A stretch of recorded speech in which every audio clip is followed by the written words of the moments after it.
চিত্রে একটি বস্তুর উপরে 6 নিউটন এবং 8 নিউটন মানের দুইটি বল একই দিকে প্রযুক্ত হচ্ছে। এখন যদি প্রশ্ন করা হয় এই বস্তুটা কত নিউটন বল ফিল করবে, তো এই প্রশ্নের উত্তর হবে 8 + 6 অর্থাৎ 14 নিউটন। কারণ দুটো বল যেহেতু একই দিকে আছে, সুতরাং এখানে টান যোগ হয়ে যাবে, অর্থাৎ 8 + 6 14 নিউটন বল বস্তুটা ফিল করবে। এখন আমরা যদি লব্ধি নির্ণয়ের সূত্র প্রয়োগ করি, সেক্ষেত্রেও আমাদের একই অ্যান্সারই দেখাবে। তো প্রথমে আমরা লব্ধি নির্ণয়ের সূত্রটা লিখলাম, r=p² + q² + 2pq cos alpha. এরপরে আমরা p এর মান 6 এবং q এর মান 8 বসালাম এবং আলফার মান বসালাম 0 ডিগ্রি, কারণ একই দিক যেহেতু এর জন্য 0 ডিগ্রি অ্যাঙ্গেল। তো এখানে ক্যালকুলেশন করার পর আমরা যে অ্যান্সারটা পাবো সেটা হচ্ছে 14 নিউটন।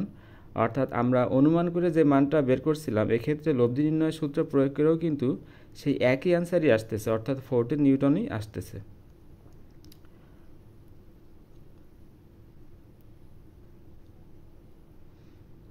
দ্বিতীয় চিত্রে এখানে দেখানো হচ্ছে 6 নিউটন বল যেদিকে ক্রিয়া করে 8 নিউটন বল ঠিক তার বিপরীত দিকে ক্রিয়া করে।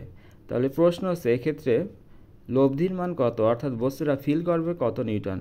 তো অনুমান করে যদি বলা হয় অ্যান্সারটা হবে 2 নিউটন, কারণ যেহেতু বিপরীত দিকে দুইজন দুই দিকে টানতেছে, সুতরাং বিয়োগ হয়ে যাবে 8 - 6, 2 নিউটন বল বস্তুটা ফিল করবে। এখন আমরা যদি লব্ধি নির্ণয়ের সূত্র প্রয়োগ করি, সেক্ষেত্রেও কিন্তু একই অ্যান্সারই আমাদের আসবে। প্রথমে আমরা সূত্রটা লিখলাম, লেখার পরে এখানে পি এর মান আমরা বসালাম 6 নিউটন এবং কিউ এর মান আমরা বসালাম 8 নিউটন। তাহলে 6² + 8² + 2 × 6 × 8 × cos 180 ডিগ্রি। 180 ডিগ্রি হবে, তার কারণ বিপরীত দিক যেহেতু, এজন্য 180 ডিগ্রি। তো ক্যালকুলেশন করার পরে আমাদের অ্যান্সার দেখাচ্ছে 2 নিউটন, অর্থাৎ লব্ধির মান 2 নিউটন। তো এই ক্ষেত্রে আমরা যে বিষয়টা প্রুফ করলাম সেটা হচ্ছে অনুমান করে আমরা যে মানটা পেয়েছিলাম লব্ধির মান, সূত্র দিয়েও কিন্তু সেই একই মানই আসতেছে। 3 নম্বর যে চিত্র, এখানে দেখাচ্ছে 8 নিউটন মানের একটা বল প্রযুক্ত হচ্ছে এবং 6 নিউটন মানের আরেকটা বল প্রযুক্ত হচ্ছে বস্তুর উপরে। তো এদের মধ্যেকার কোণ হচ্ছে 60 ডিগ্রি। এখন প্রশ্ন হচ্ছে লব্ধির মান কত। তো এক্ষেত্রে অনুমান করে আর নির্ণয় করা সম্ভব না যে লব্ধির মান কত নিউটন হবে, অর্থাৎ বস্তু কত নিউটন বল ফিল করবে। তো এক্ষেত্রে নির্ভুলভাবে লব্ধির মান নির্ণয় করা সম্ভব লব্ধির নির্ণয় যে সূত্র, ওই সূত্রের মাধ্যমে। তো প্রথমে আমরা সূত্রটা লিখলাম, লেখার পরে আমরা পি এর মান 8 বসালাম এবং কিউ এর মান 6 এবং মধ্যবর্তী কোণ আলফা যেহেতু প্রশ্ন বলে দিয়েছে 60 ডিগ্রি, তাহলে অ্যান্সারটা আমরা পাচ্ছি 12.16 নিউটন। তো এখান থেকে আমরা যে বিষয়টা প্রুভ করলাম সেটা হচ্ছে লব্ধি নির্ণয়ের যে সূত্র, এই সূত্রের মাধ্যমে আমরা যে কোনো দুটো ভেক্টরের লব্ধির মান নির্ভুলভাবে নির্ণয় করতে পারি।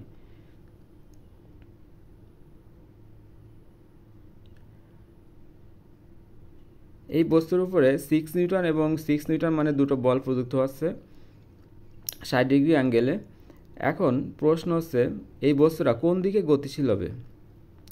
স্বাভাবিকভাবে একটা বস্তু যদি দুইজন দুই দিকে টানে, বস্তু কিন্তু যেহেতু এখানে একই বলে টানতেছে, সেহেতু বস্তু মাঝখান দিয়ে গতিশীল হবে, অর্থাৎ 30 ডিগ্রি অ্যাঙ্গেলে গতিশীল হবে, অনুমান করে যদি বলা হয় 30 ডিগ্রি অ্যাঙ্গেল। এখন আমরা সূত্র প্রয়োগ করবো, লব্ধি নির্ণয়ের যে সূত্র tan θ = q sin α / p + q cos α, এই সূত্র প্রয়োগ করলেও কিন্তু একই অ্যান্সারই আসবে 30 ডিগ্রি। সেটা এখন আমরা প্রুভ করব। এখন এখানে কিউ এর মান 6 বসালাম, আলফার মান 60 ডিগ্রি, পি এর মান 6, কিউ এর মান 6 cos 60।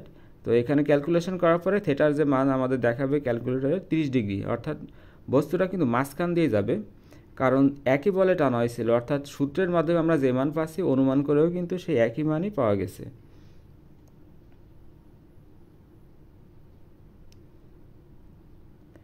এই চিত্রে দেখাচ্ছে 8 নিউটন বল মানের একটা বল বস্তুর উপর প্রযুক্ত হচ্ছে এবং 6 নিউটন মানের আরেকটা বল। এখন প্রশ্ন হচ্ছে বস্তুটা আসলে কোন দিকে সরে যাবে। মধ্যবর্তী কোণ 60 ডিগ্রি, আলফা এর মান 60 ডিগ্রি, এক্ষেত্রে থিটার মান কত, অর্থাৎ আর এবং 6 নিউটনের মধ্যবর্তী কোণ কত। তো এই ক্ষেত্রে আর অনুমান করে নির্ণয় করা সম্ভব না, এই ক্ষেত্রে আমাদের সূত্রের সাহায্যে নির্ভুলভাবে অ্যান্সারটা নির্ণয় করা সম্ভব। তো লব্ধির দিক নির্ণয়ের যে সূত্র, ওই সূত্রের আমরা এখন অ্যাপ্লাই করব। সূত্রটা ছিল tan θ = q sin α / p + q cos α। এখানে কিউ দ্বারা বোঝায় যে অংশের সাথে থিটা কোণ তৈরি হয় না। তো থিটা কোণ কার সাথে তৈরি হয়? 8 নিউটনের সাথে। তাহলে কিউ এর মান হবে 8 নিউটন। তাহলে 8 sin 60 ডিগ্রি এবং পি এর মান হবে 6 নিউটন, 6 প্লাস 8 cos 60 ডিগ্রি। তো এক্ষেত্রে আমরা থিটার একটা নির্ভুল মান পাবো, সেটা হচ্ছে 34.60 ডিগ্রি।